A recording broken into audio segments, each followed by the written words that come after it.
SC వర్గీకరణ క్రిమిలేయర్తో తమ రిజర్వేషన్లను ఎత్తివేసే కుట్ర జరుగుతోందని ఏపీ మాల ఉద్యోగుల సంక్షేమ సంఘం రాష్ట్ర అధ్యక్షుడు అశోక్ కుమార్ ఆరోపించారు.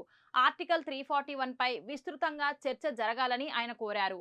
తమ న్యాయమైన పోరాటానికి మాల ప్రజా ప్రతినిధులు కలిసి రాకుంటే వారి ఇళ్లను సైతం ముట్టడిస్తామంటున్న మాల ఉద్యోగుల సంఘం అధ్యక్షుడు అశోక్ కుమార్ తో మా ప్రతినిధి Narayana Reddy face to face. SC వర్గీకరణకు క్రిమిలేయర్కు తాము పూర్తిగా వ్యతిరేకమని, అదే జరిగితే తాము పూర్తిగా నష్టపోతామని చెప్పి రాష్ట్రంలో ఎస్సీ ఉద్యోగ సంఘ నాయకులు ఏకమై పోరాటం దిశగా అడుగులు వేస్తున్నారు. ప్రస్తుతం తిరుపతిలో వారు మనతో ఉన్నారు. ఈరోజు వారు సమావేశమై భవిష్యత్ కార్యాచరణ కూడా రూపొందించుకుంటున్నారు. ఇదే సందర్భంలో వారితో మనం మాట్లాడే ప్రయత్నం చేస్తాం. సార్ చెప్పండి, ఈ యొక్క ఎస్సీ వర్గీకరణ జరిగితే మీకు కలిగే నష్టం ఏంటి? నా పేరు తులిబిళ్ళ అశోక్బాబు, రాష్ట్ర మాల ఉద్యోగ సంఘ అధ్యక్షుని.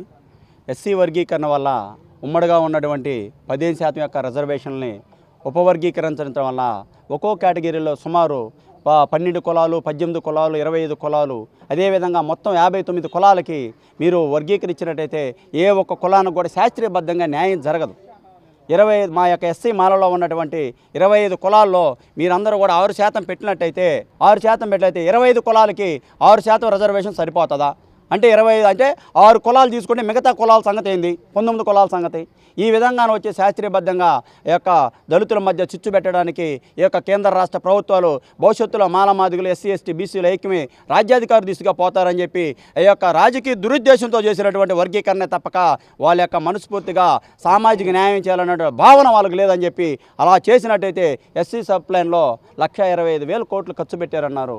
ఎక్కడ ఖర్చు పెట్టారు ముఖ్యమంత్రి గారు? నేను సభాముఖంగా అడుగుతా ఉన్నా. అదేవిధంగా వచ్చేసి దానికి లెక్కలు చెప్పండి. మా ఎస్సీ సబ్ ప్లాన్ నిధులు తీసుకెళ్ళి మీరు కాలువలు బాగు చేయించుకోవడానికి మీ యొక్క రాజకీయ పార్టీల యొక్క సభలో సమావేశాలకు ఉపయోగించుకుంటున్నారు. దీన్ని మేము రాష్ట్ర మాల ఉద్యోగ సంఘంగా అదేవిధంగా ఉద్యమకారులుగా తీవ్రంగా ఖండిస్తూ ఉన్నాం. అంటే 341 యాక్ట్ తీసుకురావాలని చెప్పి ఒక డిమాండ్ కూడా వినిపిస్తుంది. అంటే దళితుల్లోనే మాదిగా మాలలు ఉండగా ఒకరు కావాలని ఒకరు వద్దని వ్యతిరేకిస్తారు. అంటే క్రిమిలేయర్ని రద్దు చేస్తే కలిగే నష్టాలు ఏంటి? వాస్తవానికి మా సోదరుడైనటువంటి మందకృష్ణ మాదిగ గారు చదువుకోవడం వల్ల ఆర్టికల్ 341 ఏం చదువుతుందో తెలియదు ఆయనకి.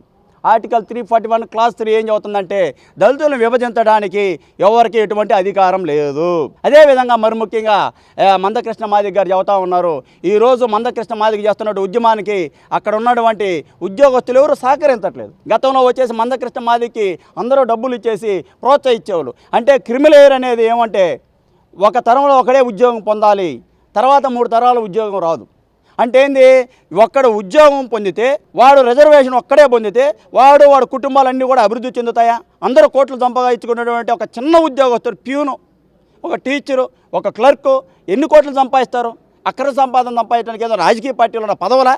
కనుక ఏంటంటే అటువంటి వాళ్ళకి మనవాదులకి మందకృష్ణ తొత్తుగా మారాడు. మందకృష్ణ ఒకప్పుడు అంబేద్కర్ రాజ్యాంగం ఉపయోగించుకొని మందకృష్ణ రాష్ట్ర నాయకుడిగా ఎదిగితే ఈరోజు మనువాదులు తీసుకెళ్ళి మళ్ళీ మందకృష్ణ మాదిగ్గా వచ్చేసి అదం పాతాలను దొక్కడానికి, దళితుల మధ్య విభజన తీసుకురావడానికి మందకృష్ణ మాదిగని అందుకే చెబుతూ ఉన్నారు. అసలు వర్గీకరణ అది క్రిమిలేయర్ ప్రవేశపెడితే అసలు రిజర్వేషన్ ఉంటే కదా ఉద్యోగస్తులు పంచుకోవడానికి. ఒకసారి ఉద్యోగం చేసిన వాడికి అసలు రిజర్వేషన్ ఉండదు, క్రిమిలేయర్ని తొలగించేస్తారు. అంటే వాడికి అసలుకి రిజర్వేషన్తో ఏ సంబంధం?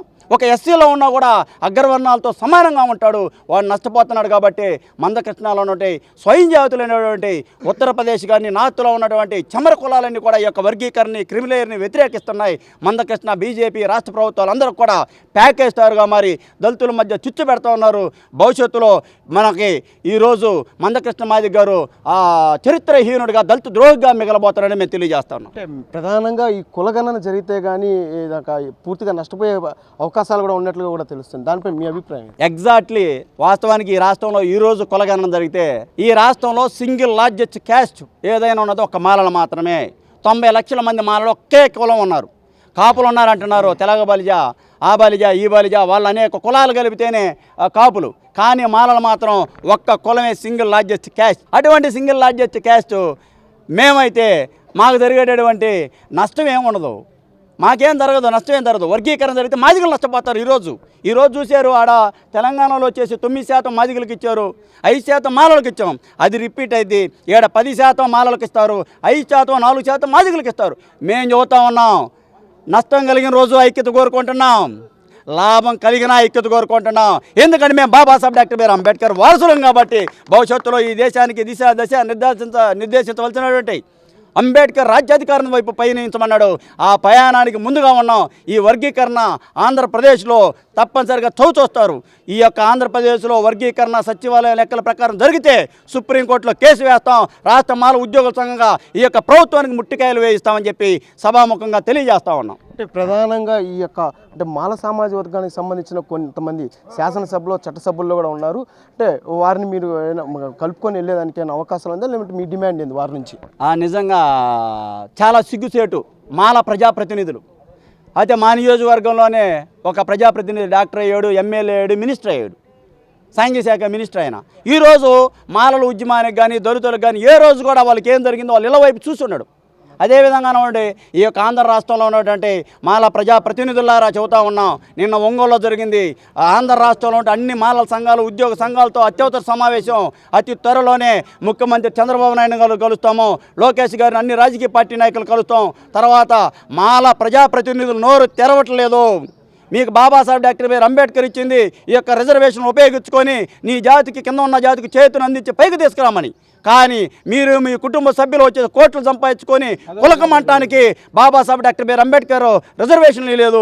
అటువంటి రిజర్వేషన్లు ఉపయోగించుకున్నటువంటి నోరు తెరవనటువంటి మాల ప్రజాప్రతినిధుల యొక్క ఇళ్ళు ముట్టడిస్తామని చెప్పి తెలియజేస్తా ఉన్నాం. ఎస్సీ వర్గీకరణ చేస్తే తాము ఉపేక్షించమని క్లీమ్లేయర్ని ఎలా విధంగా కొనసాగించాలని చెప్పి కూడా ఒక మాల ఉద్యోగ సంఘ నాయకులు డిమాండ్ చేస్తున్నారు. తమ యొక్క హక్కులకు భంగం కలిగించే విధంగా ఏదైనా చర్యలు చేపడితే మేము ఉవ్వెత్తున ఉద్యమిస్తామని చెప్పి కూడా హెచ్చరిస్తున్నారు. కెమెరామ్యాన్ సురేష్తో నారాయణ, మెగా 9 టీవీ, తిరుపతి.